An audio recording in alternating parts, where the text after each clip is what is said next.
这却叫人从何处看起？怎么了？看局章章里头似乎明白，细按起来却不很明白。看着小注，又看奖章，一团浆糊。歇歇吧，做功夫也不在这一时。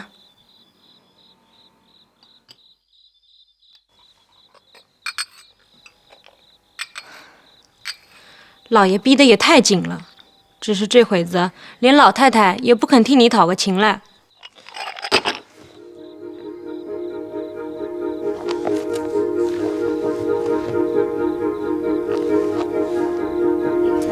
快点！来，给你，太爷。怪不得你老爷生气啊，说你没出息。第二天你就懒惰啊，现在什么时候你才来？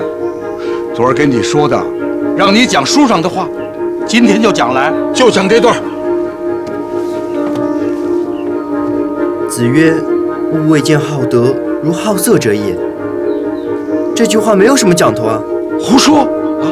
譬如场中出了这个题目，也没有讲头吗？是圣人看见人不肯好德，见了色便好得了不得。殊不想德是性中本有的东西，人偏都不肯好它。至于那个色呢，虽也是从先天中带来，无人不好的。但是德乃天理，色乃人欲。哪里有人肯把天理好得跟人欲似的？且说宝玉上学之后，怡红院中甚觉清静闲暇。袭人想到宝玉只怕娶了一个厉害的，自己便是尤二姐香菱的后身，素来看着自然是黛玉无疑了，便走到黛玉处去探探她的口气。这几日身子可大好些了？哪里能够呢？不过略硬朗些。姐姐请坐，我倒茶去。哎，姐姐在家里做什么呢？如今二爷上了学，房里一点事儿也没有，因此来瞧瞧姑娘，说说话。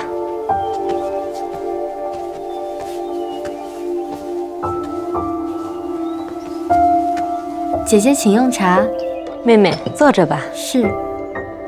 我前几天听秋文说，妹妹背地里说我们什么来着？姐姐信她的话。我说宝二爷上了学，宝姑娘又隔了断，连香菱也不过来了，自然是闷得慌。你还提香菱呢，这才苦了呢。撞着这位太岁奶奶，难为她怎么过。说起来，比她还厉害，连外头脸面都不顾了。她也是够受的了。可是这尤二姑娘怎么死了呢？可不是吗？想来都是一个人，不过名分里头差了些，何苦这样读？外面名声也不好听。这倒也是，凡是家庭之事，不是东风压倒了西风，就是西风压倒了东风。做了旁人，心里先怯了，哪里倒敢去欺负人呢？老太太是不是有了什么话？这是林姑娘的屋子吗？哪位姐姐在这儿啊？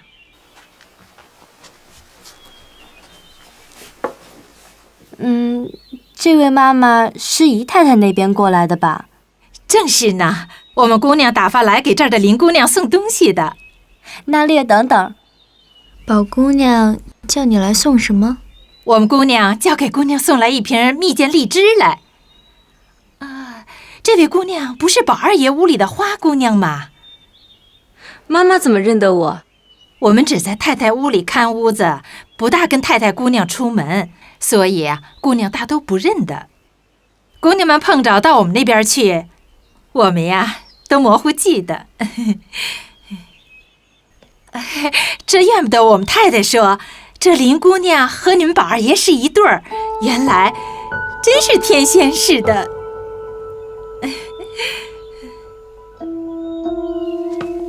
妈妈，你乏了，坐坐吃茶吧。我们那儿忙呢，都张了秦姑娘的事儿呢。姑娘还有2瓶荔枝，交给宝二爷送去。给你们姑娘倒费心了。好好呀，就这好模样，这除了宝玉，什么人情受得起呢？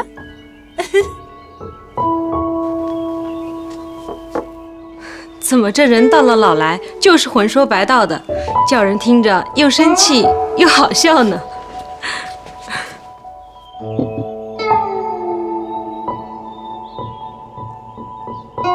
我懒得吃，你拿了搁起去吧。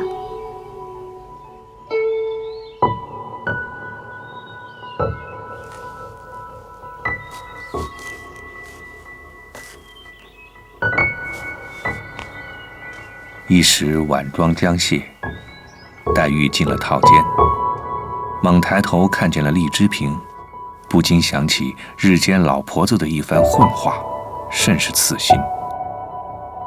当此黄昏人静，千愁万绪堆上心来，叹了一口气，掉了几点泪，无情无绪，合衣倒下。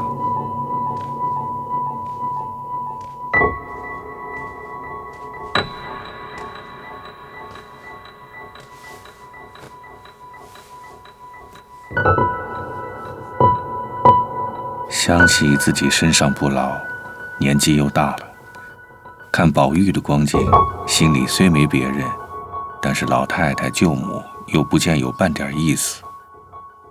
深恨父母在时，何不早定了这头婚姻？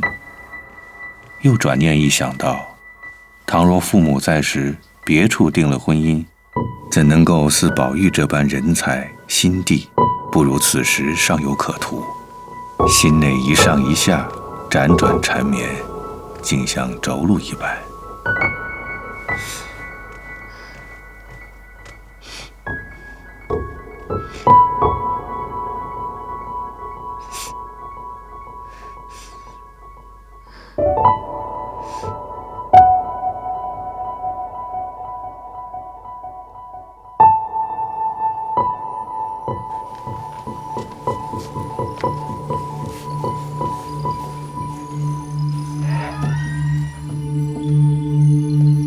外面雨村贾老爷请姑娘。他请我做什么？我虽跟他读过书，却比不了男学生。况且他和舅舅的关系，我也不便见的。只是他如今只要见姑娘。那你只说我身上有病不能出来，与我请安道谢就是了。只怕是来道喜，南京还有人来接。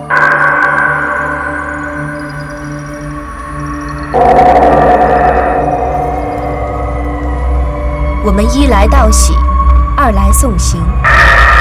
王姐姐，你们说的是什么呀？哎呦，你还装什么呆？你难道不知道林姑爷升了湖北的粮道，娶了一位继母，十分的合心合意呢？如今想着你撂在这里也不成事体，迎托了贾雨村做媒，叫你许了你继母家的什么亲戚，还说是续弦，所以着人到这里来接你回去。大约一到家就要过去的，都是你继母做主，怕的是道上没有人照应，还叫你连二哥哥给你送去。不可能，怎么会有这种事儿呢？凤姐姐，这都是你混闹的吧？瞧，他还不相信呢。我们走吧。二位舅母，你们别走啊！你们坐坐再走吧。你们不要走啊！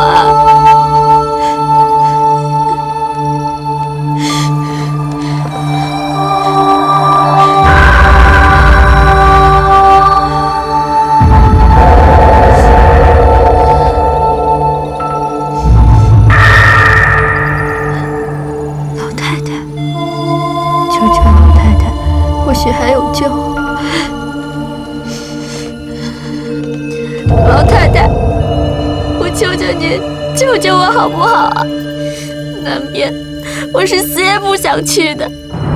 老太太，我现在有了继母，她又不是我的亲娘。老太太，我情愿留在您的身边啊，老太太。这个不干我事。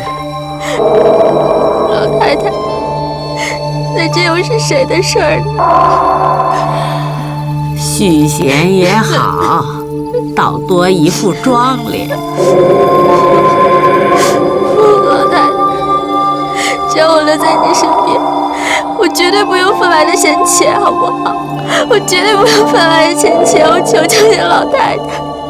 不中用了，做了女孩，终是要出嫁的。你孩子家不知道，在此地终非了局。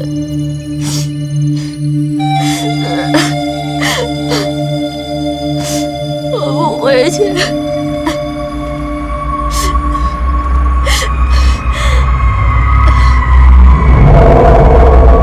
老太太，我在你身边，我做个奴婢也可以，我自作自受好不好啊？老太太，你救救我吧，我求求你了，老太太，你向来对我是最慈悲的。这个丫头真会烦人。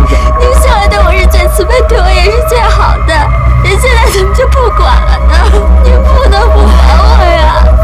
不要说我是您的外孙女，是隔了一层的，我的母亲可是您的亲生女儿啊！老太太，您看在我娘的份上，也应该护脾气啊！老太太，我求求你救救我了，好不好？老太太，鸳鸯，你来，送姑娘出去歇歇。我都被她闹乏了。老太太，您不要让我走，去吧，您不要让我走，老太太。啊，原来你们对我好都是假的，我还不如自己算了。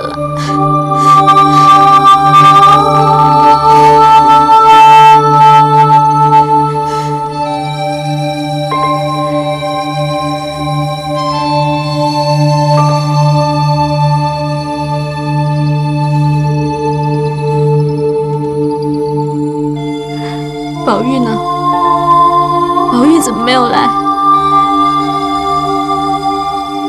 妹妹大喜。好啊，宝玉，我今天才知道，原来你是个无情无义的人。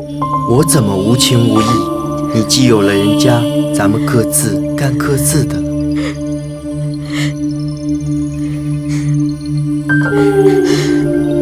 好哥哥，你到底要我跟谁去啊？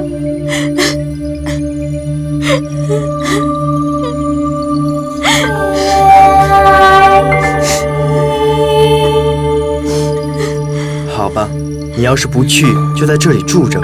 你原是许了我的，所以你才到我们这里来。我待你是怎么样的，你也想想。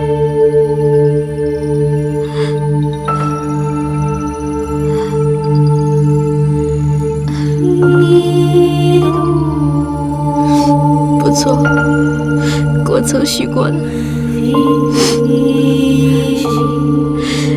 我是死活打定主意的了，你到底叫我去不去？我说叫你住下，你要是不信我的话，你就瞧瞧我的心。宝玉，宝玉，你怎么了？宝玉，你这样害我傻了，算了，不，拿我的心让你绑。宝玉，宝玉，不好了，我的心呢？活不了了。宝玉，宝玉，姑娘，宝玉，怎么了，姑娘？姑娘，快醒醒啊，姑娘！姑娘，姑娘，你怎么被掩住了？姑娘，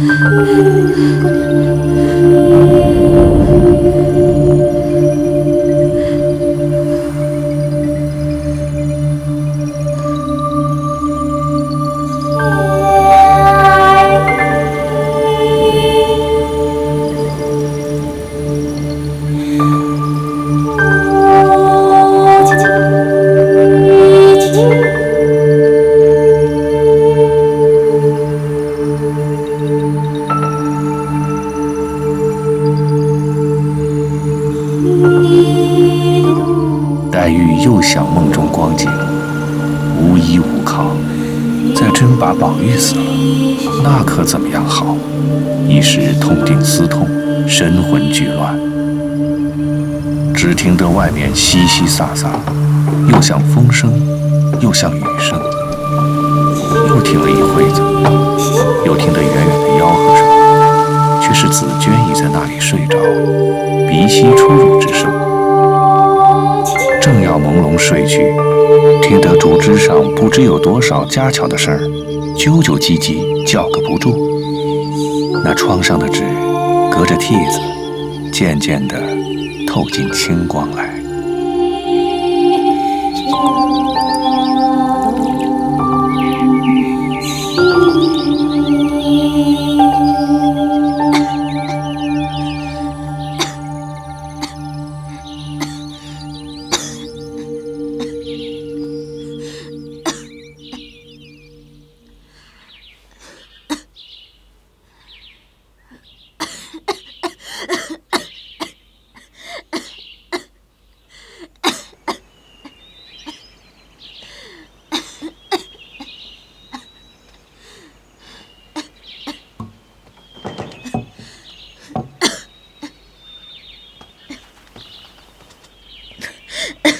姑娘还没睡着吗？怎么又咳嗽起来了？想是着了风了。这会儿窗户纸发青了，也带好亮起来了。歇歇吧，养养神儿，别净想长想短的了。我何尝不想睡呢？只是睡不着。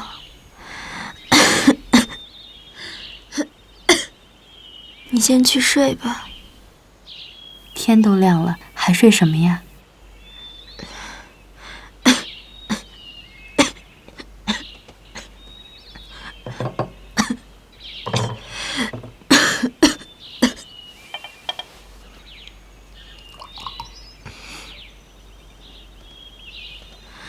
既这样，你就把痰盒换了吧。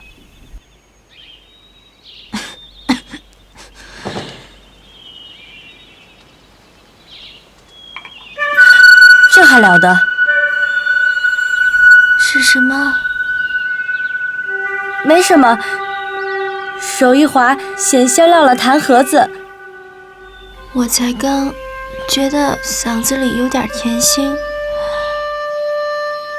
不是盒子里的痰有了什么吧？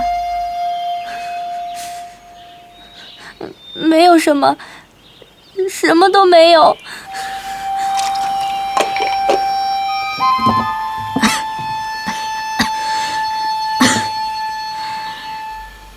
大清早起，怎么好好的就哭了呢？谁哭了？早晨起来眼睛里有些不舒服。姑娘今夜大概比往常醒的时候更大吧？我听见咳嗽了大半夜。可不是吗？越想睡，越睡不着。姑娘身上不大好，依我说，还得自己开解这些。俗话说，留得青山在，依旧有柴烧。况且这里自老太太起，哪个不疼姑娘的？只这一句话，又勾起黛玉的梦来。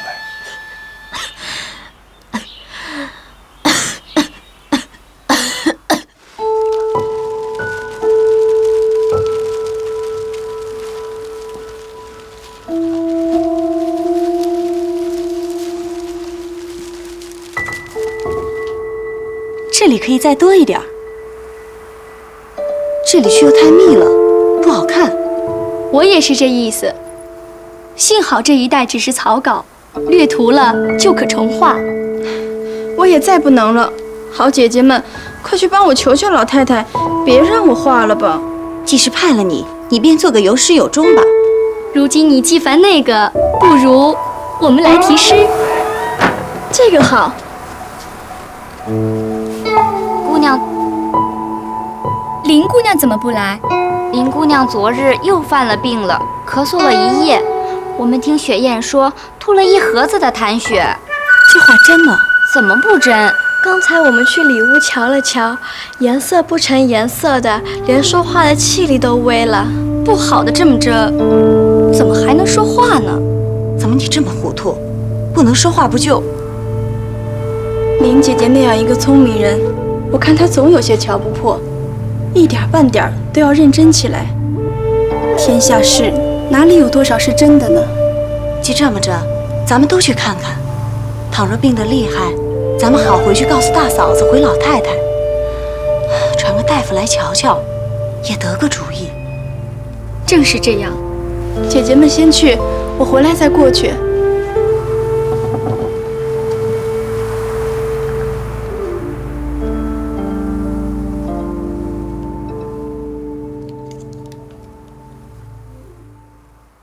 紫娟看着不好，连忙努嘴叫雪雁去叫人。这时袭人却慌张地进来：“姑娘睡着了，她现在怎么样了？”口舌着，嘴儿又咳血了。怪到刚才翠缕到我们那边说你们姑娘病了，吓得宝二爷连忙打发我来瞧瞧怎么样了。姐姐才知道吗？终究怎么样才算好呢？那一位昨夜也把我吓了个半死。怎么了？昨日晚上睡觉还好好的，谁知半夜里一叠声的嚷心疼，嘴里胡说八道，直闹到打天亮梆子以后才好。你说吓人不吓人？今日上不了学，还请大夫吃药呢。是。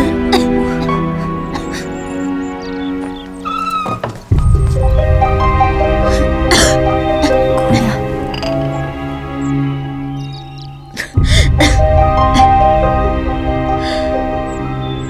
别这样大惊小怪的，不妨事。刚才是说谁半夜里心疼起来？是宝二爷偶然掩住了，不是认真怎么样。即使掩住了，我听见他说了什么？没说什么了。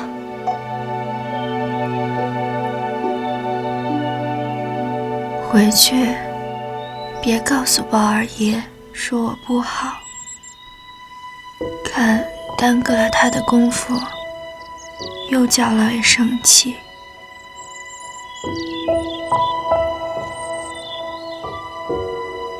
姑娘，躺躺歇歇吧。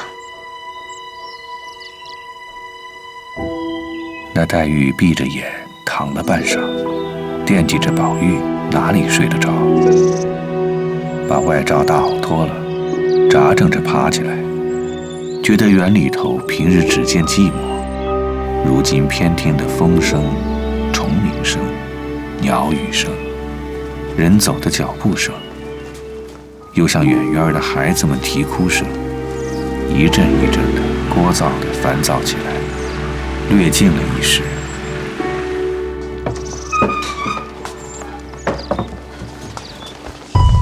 林姐姐，林姐姐，你觉得怎样？黛玉见他二人，不免又伤心起来，又转念想起梦中，连老太太尚且如此，何况他们？累你们两个，惦记着。我打死你！我打死你！我让你跑，跑，往哪儿跑啊？你这个不成人形！你是个什么东西啊你？啊！要不得，这不得人了。林姐姐，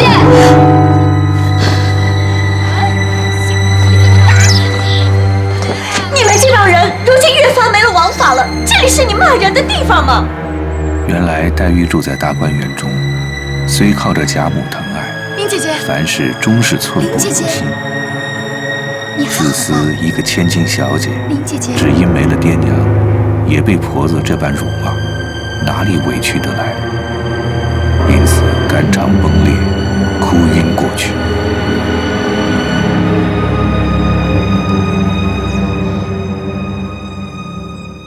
像是听见那婆子的话，你疑心了吧？她呀，那是骂她外孙女儿，我才刚也听见了。这种东西说话再没有一点道理的，他们知道什么是避讳呀。妹妹，你呀，别心烦，我来看你，是姊妹们应该的。你又少人服侍，只要你肯安心吃药，心上啊把喜欢的事儿想想，能够一天一天硬朗起来，大家依旧结社作诗，岂不好呢？就是啊，可是三姐姐说的那么着不乐吗？你们只顾要我喜欢，可怜我哪里能赶上这日子？只怕不能够了。你这话说的也太过了，谁还没个病灾的，哪里就想到这里来了？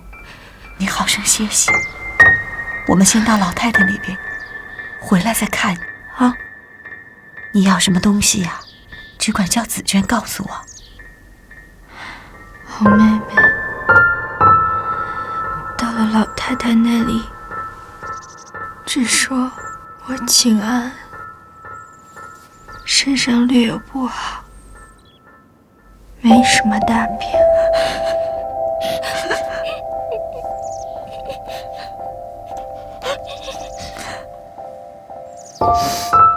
知道了，你好生养着吧。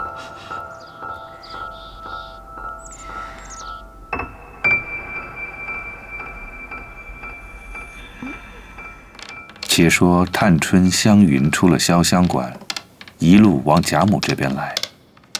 探春因提起黛玉的病来，贾母听了，自是心烦。老祖宗，老祖宗，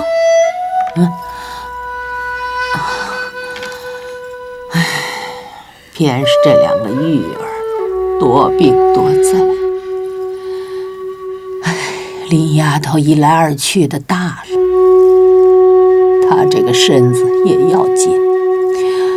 我看那孩子太是个心细。鸳鸯，哎，今儿大夫去看了宝玉，你告诉他，叫他去看林姑娘啊。是。这里探春、湘云就跟着贾母吃了晚饭，然后同回园中去，不提。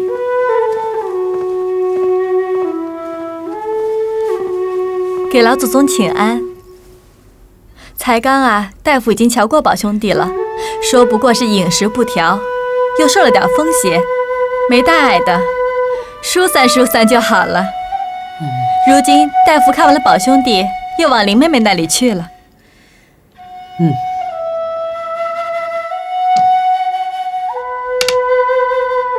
这是林姑娘的方子，去找他们抓药吧。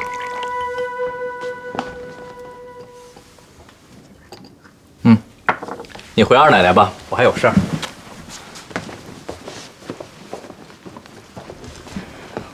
我方才呀到林姑娘那儿去了，看来她的病啊，竟是不大好呢，脸上一点血色也没有，摸摸身上吧，就剩一把骨头了。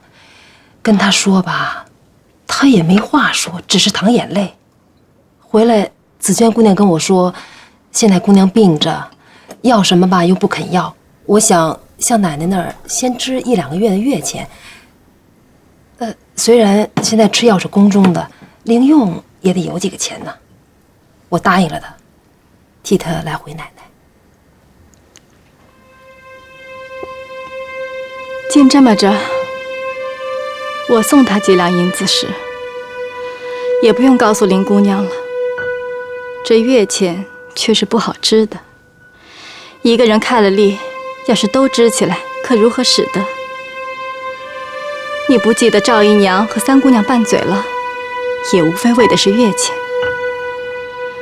况且近来你也知道，出去的多，进来的少，总绕不过弯来。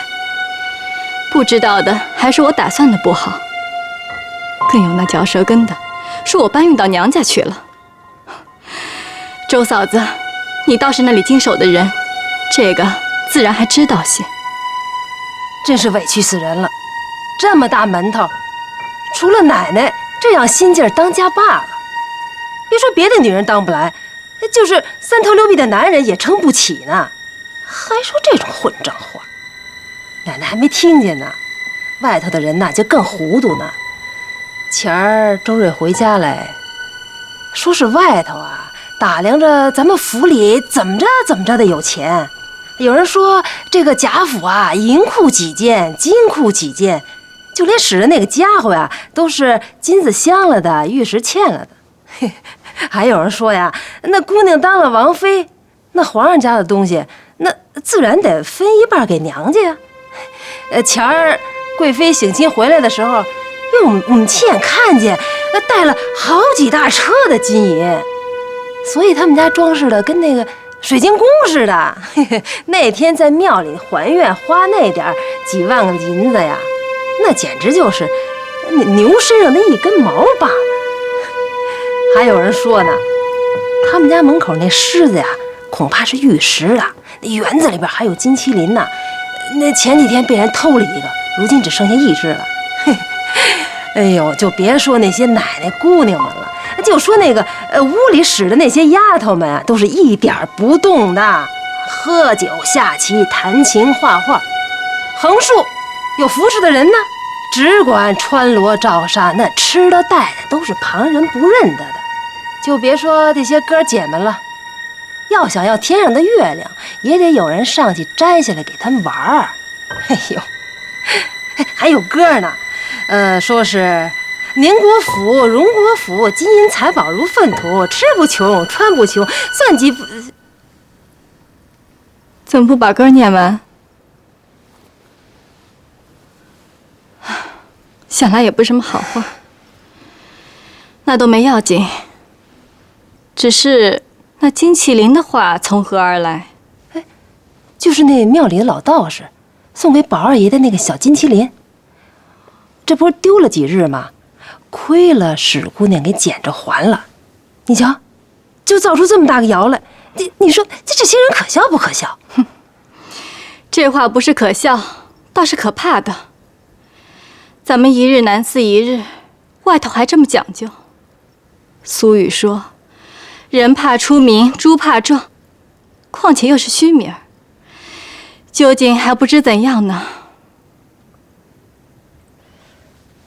奶奶虑的也是，这满城里茶坊、酒铺以及各胡同都这么说，并且不是一年了，哪里堵得住众人的嘴？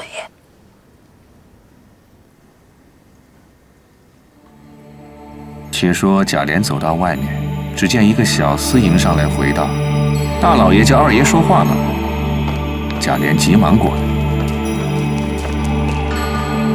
方才传闻宫里头选了太医院的一个御医，2个吏目去看病，想来不是宫女和下人了。哎，这些日子娘娘宫里头有什么信儿没有？没有。你去问问你甄大哥，不然呢，还该叫人去到太医院里打听打听才是啊。是，啊，快去。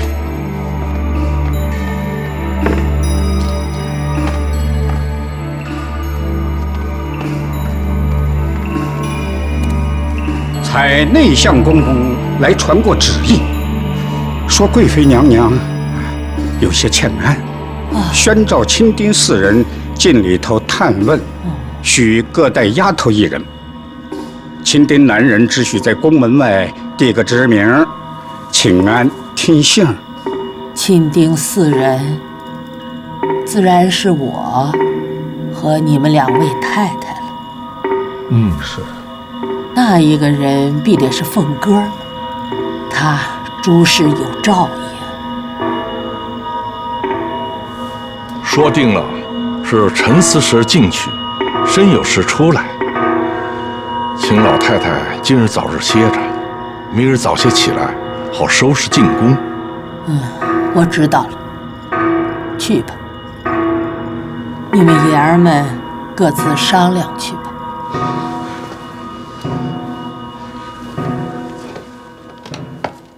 次日黎明，各间屋子丫头们将灯火炬一点起，太太们各梳洗毕，爷儿们亦各整顿好了。一到卯初，林之孝和赖大进来，至二门口，不一时，贾赦、邢夫人也过来了。凤姐先扶老太太出来，众人尾随，各带使女一人，缓缓前行。又命李贵等二人先骑马去外宫门接应，自己家眷随后。文字辈至草字辈各自登车骑马，跟着众家人一起去了。贾琏、贾蓉在家中看家。且说贾家的车辆轿马聚在外西园门口歇下等着。一会儿有两个内监出来，贾府省亲的太太奶奶们着令入宫探问，儿们俱着令内宫门外请安，不得入见。贾府中4乘轿子跟着小内监前行，贾家爷们在轿后，令众家人在外等候。贾赦、贾政便挨次立定。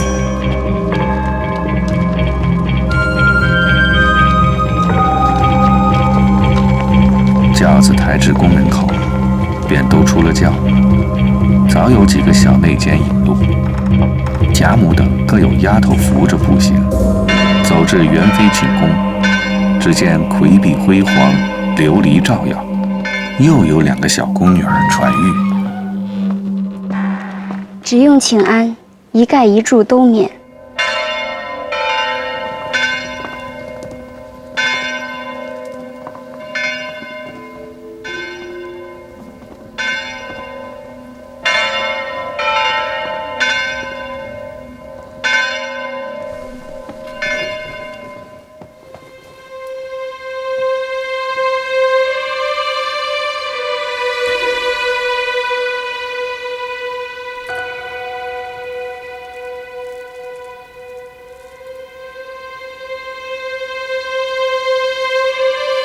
近日身上可好？托娘娘洪福，起居上谏。家中这过的日子若何啊？尚可支持。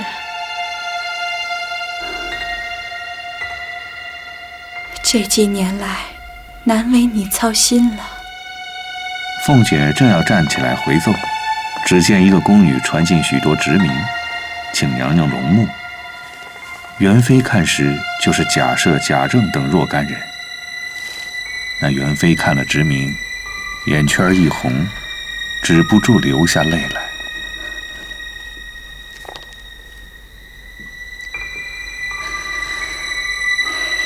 今日稍安，令他们外面暂歇。父女弟兄，反不如小家子，得以常常亲近。娘娘不用伤悲，家中已托着娘娘的福多了。近来宝玉若何啊？近来颇肯念书，因他父亲逼得严谨，如今文字也都做上来了。这样才好。元妃随命外宫赐宴，一时完了饭，俱各辞了出来。到家又要安排明后日进宫，仍令照应其急，不提。且说元妃机遇之后，家中俱各喜欢。有几个老公走来，带着东西银两，宣贵妃娘娘之命。因家中省问勤劳，具有赏赐，把物件银两一一交代清楚，贾赦、贾政等禀明了贾母。娘娘急谕，特请内相公公来颁布赏赐之物，请老太太过目。娘娘心里甚是惦记着宝玉，前儿还特地问她来着呢。只是宝玉不大肯念书，辜负了娘娘的美意呀。我倒给他上了个好，说他近日把这些文章都做上来了。他哪能像老太太说的话呀？你们时常叫他出去作诗作文，难道都没做上来吗？小孩子家，慢慢的教导他。可是人家说的，胖子也不是一口吃的。老太太说的也是。提起宝玉，我还有一件事要和你们商量。如今他也大了，你们也该留神，看一个好孩子给他定下，这也是他终身的大事。也别论远近亲戚，什么穷啊富的，只要深知那姑娘的脾性好，再有呢模样也还周正的就好了。老太太说的很是，但有一件，姑娘也要好。第一，她自己要学好才好，不然不良不幼的，反倒耽误了人家的女孩，岂不可惜吗？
好意思是尽